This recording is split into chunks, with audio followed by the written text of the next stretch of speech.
Hello, ശ്രുതി ടീച്ചറാണ്. മറന്നുപോയിട്ടില്ല എന്ന് വിചാരിക്കുന്നു. 2 ദിവസം കൊണ്ടൊന്നും നിങ്ങൾ മറക്കില്ല, അറിയാം. എന്നാലും 8ാം ക്ലാസ്സിലേക്കൊക്കെ പോവല്ലേ, അപ്പോൾ അതിൻ്റെ ഒരു പവർ നിങ്ങൾക്ക് ഉണ്ടാവില്ലേ. സോ ടീച്ചർ ഇന്ന് വന്നിരിക്കുന്നത്, നിങ്ങൾക്കറിയാം നമ്മുടെ സൈലത്തിലെ എജു ഫെസ്റ്റ് ഓഫർ നടന്നുകൊണ്ടിരിക്കുകയാണ് അല്ലേ മക്കളെ. 7ാം ക്ലാസ്സിൽ നിങ്ങൾ പഠിച്ചതുപോലെ തന്നെ അതിലും കുറച്ചും കൂടെ ഡെപ്തിൽ 8ാം ക്ലാസ്സിലോട്ട് പോകുന്ന സമയത്ത് നിങ്ങൾ പഠിക്കേണ്ടതായിട്ടുണ്ട്. സായി സ്കൂളിലൊക്കെ എത്തുകയാണല്ലേ.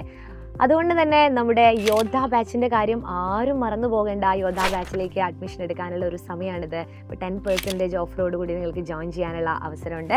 മാത്രമല്ല സ്മാർട്ട് വാച്ചൊക്കെ കിട്ടുന്ന കാര്യം നമ്മളിങ്ങനെ ലൈവ് ക്ലാസ്സിലൊക്കെ ഇങ്ങനെ പറഞ്ഞുകൊണ്ടിരിക്കുന്നുണ്ടായിരുന്നു അല്ലേ. അത് വീണ്ടും ഒന്ന് ഓർമ്മിപ്പിക്കാൻ വേണ്ടിയിട്ടാണ് ഞാൻ ഇപ്പോൾ വന്നിരിക്കുന്നത്. അതിൻ്റെ ഒരു പ്രത്യേകത അറിയാലോ അല്ലേ. 3 സ്കീമുകളാണുള്ളത്. ഒന്ന് ബേസ് പ്ലാൻ ആണ്, ഒന്ന് ഇൻഫിനിറ്റി ആണ്, ഇൻഫിനിറ്റി പ്രോ ആണ്. അപ്പോൾ അതിലൊരു ഇൻഫിനിറ്റി പ്രോ ആയിരിക്കും നിങ്ങൾക്കൊരു ഡൗട്ട് ഉണ്ടാവുക എന്താണ് എന്നുള്ളത്.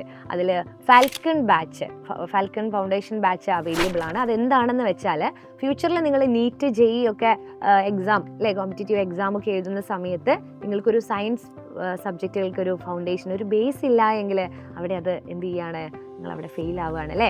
കാരണം എന്താണെന്ന് വെച്ചാൽ 8, 9, 10 ക്ലാസ്സുകളൊക്കെ തരമായി പോയി കഴിഞ്ഞാൽ മാത്രമാണ് +1, +2 നിങ്ങൾക്ക് എന്ത് ചെയ്യാൻ പറ്റും, അടിപൊളിയായിട്ട് പഠിച്ചെടുത്ത് ഇതുപോലുള്ള എക്സാമൊക്കെ അറ്റൻഡ് ചെയ്യാൻ പറ്റുള്ളൂ, അത് ക്രാക്ക് ചെയ്യാൻ പറ്റുള്ളൂ.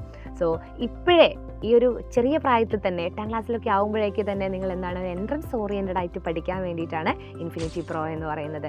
സോ നിങ്ങൾക്ക് ഏതാണ് ഇതിലേറ്റവും ഇഷ്ടം, ആപ്റ്റായിട്ട് തോന്നുന്നത്, അല്ലെങ്കിൽ നിങ്ങൾക്ക് ആവശ്യമുള്ളത് എന്ന് നോക്കിയിട്ട് താഴെ കാണുന്ന നമ്പറിൽ കോൺടാക്ട് ചെയ്യുക. വളരെ കുറഞ്ഞ സമയം മാത്രമേ ഉള്ളൂ. അപ്പോൾ യോദ്ധ ബാച്ചിൽ എല്ലാവരും ഉണ്ടാവണം. സോ ഈ ഒരു അവസരം ആരും മിസ്സാക്കരുത് കേട്ടോ.